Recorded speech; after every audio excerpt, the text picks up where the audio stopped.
की मौत का मामला सामने आया है। एफएसएल रिपोर्ट आने के बाद एक्शन लिया गया है। मामले में 2 पुलिस अधिकारी सस्पेंड कर दिए गए। लापरवाही करने पर पुलिस अधिकारी निलंबित किए गए। ये बड़ी खबर निकलकर सामने आ रही है। एफएसएल रिपोर्ट आने के बाद बड़ा एक्शन लिया गया है और मामले में 2 पुलिस अधिकारी सस्पेंड किए गए। ये बड़ी जानकारी है। लापरवाही करने पर पुलिस अधिकारी निलंबित किए गए हैं। तो पटना से जानकारी है, नीट छात्रा की मौत का मामला है। ये बड़ी खबर निकलकर सामने आई है। एफएसएल रिपोर्ट आने के बाद बड़ा एक्शन लिया गया है और मामले में 2 पुलिस अधिकारी सस्पेंड किए गए। बड़ी अपडेट है ये। लापरवाही करने पर पुलिस अधिकारी निलंबित कर दिए गए हैं।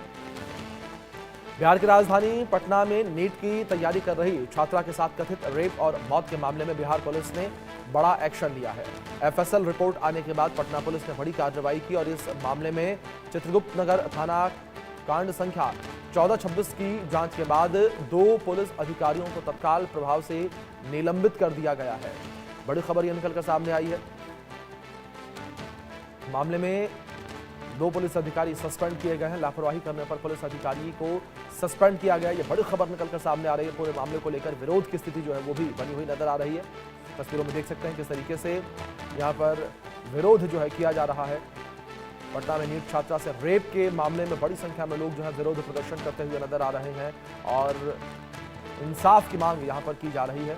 अपराधियों को फांसी देने की मांग यहाँ पर की जा रही है। तस्वीर आपकी स्क्रीन पर देख सकते हैं किस तरीके से यहाँ पर कैंडल मार्च भी लोगों के द्वारा निकाला गया। मोमबत्तियां जलाकर लोग जो है विरोध प्रदर्शन करते हुए नजर आए हैं और इस बीच 2 पुलिस अधिकारियों को सस्पेंड किए जाने का मामला सामने आया है। 2 पुलिस अधिकारी जो है वो सस्पेंड किए गए हैं।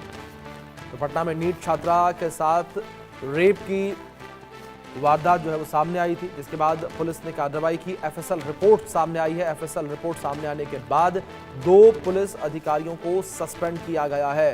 तो इस पूरे मामले में ये कार्रवाई जो है वो देखने को मिली है। 2 पुलिस अधिकारियों को सस्पेंड इस पूरे मामले में किया गया है। 2 पुलिस अधिकारी सस्पेंड कर दिए गए हैं। बड़ी खबर यह निकलकर सामने आई है। 2 पुलिस अधिकारियों को सस्पेंड कर दिया गया है।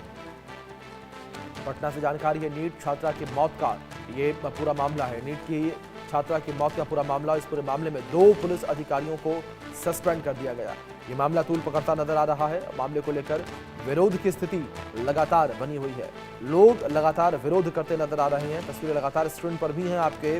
किस तरीके से लोग जो है वो सड़कों पर उतरे हुए हैं। लोगों के द्वारा आरोपी को गिरफ्तार किए जाने की मांग की जा रही है। आरोपी के फांसी की सजा दिए जाने की मांग की जा रही है। नीट छात्रा की मौत का मामला है। पूरे मामले को लेकर जांच पड़ताल लगातार जारी है। पटना के शंभू गर्ल्स हॉस्टल में नीट छात्रा के साथ रेप और मौत के मामले में जो है ये बड़ी कार्रवाई की है। पुलिस ने चित्रगुप्त नगर थानेदार रोशनी कुमारी और कदम कुआं के दारोगा हेमंत झा को तत्काल प्रभाव से निलंबित कर दिया है। अधिकारियों ने माना है कि केस में निचले स्तर पर लापरवाही बरती गई, जिसके बाद देर रात ये कार्रवाई हुई है। आरोप है कि घटना के पहले दिन ही चित्रगुप्त नगर एसएचओ को पूरी जानकारी थी, लेकिन वो इसे इग्नोर करती रहीं।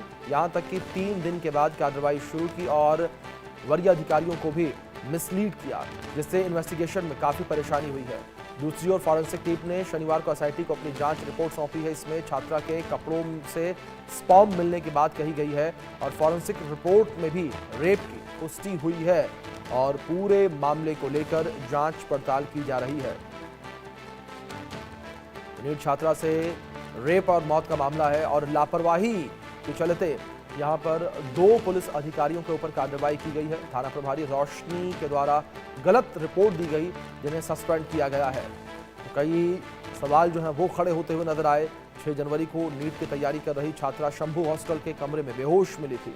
हॉस्टल के कर्मचारी उसे हॉस्पिटल लेकर जाते हैं और 1 हॉस्पिटल, 2 हॉस्पिटल और फिर तीसरे हॉस्पिटल में मौत हो जाती है। 6 जनवरी से 9 जनवरी तक चले इस घटनाक्रम में पुलिस सीन से गायब रही, यानी कि पुलिस की इन्वॉल्वमेंट नजर नहीं आई। 3 दिन तक ना ही हॉस्टल सील हुआ, न कमरा, न बिस्तर, न कपड़े। और कानून के जानकारों के अनुसार सबसे महत्वपूर्ण समय था जिसमें सबूत इकट्ठे किए जाते हैं, लेकिन पुलिस सबसे सुस्त यहाँ पर पड़ी रही और तमाम चीज़ों को इग्नोर किया गया। और अब कई बड़े सवाल इस वक्त खड़े होते हुए नजर आ रहे हैं। जिस तरीके से नीट छात्रा की मौत की जानकारी निकलकर सामने आई है। दूसरी ओर थाना प्रभारी के द्वारा पहले रिपोर्ट जो है वो भी गलत बनाई गई। हमारे सहयोगी शैलेंद्र कुमार पटना से लाइव जुड़ गए हैं, उनका रुख करेंगे इन्फॉर्मेशन के लिए। शैलेंद्र, क्या जानकारियां फिलहाल मिल पा रही हैं पूरे मामले को लेकर, क्योंकि जिस तरीके से पूरा घटनाक्रम ये निकलकर सामने आया, एक बड़ी लापरवाही और कह सकते हैं कि पुलिस का ढीला रवैया सामने आया। जी बिल्कुल, पुलिस का ढीला रवैया सामने आया और इसी मामले को लेकर एक कार्रवाई हुई है। जो रोशनी कुमारी हैं यानी थाना प्रभारी हैं, उनको निलंबित किया गया है और एक और दारोगा हैं, उनको निलंबित किया गया। ये तो कार्रवाई की बात हुई, पुलिस की ओर से कार्रवाई की गई है, यानी एसएसपी की ओर से ये कार्रवाई की गई है और कहा गया है कि इन्होंने जो साक्ष्य हैं यानी समय पर साक्ष्य नहीं जुटाए। दूसरी बात ये है कि ये इन्होंने जांच में जो अभी तक जांच हुई उसमें लापरवाही बरती है, इसको लेकर कार्रवाई हुई।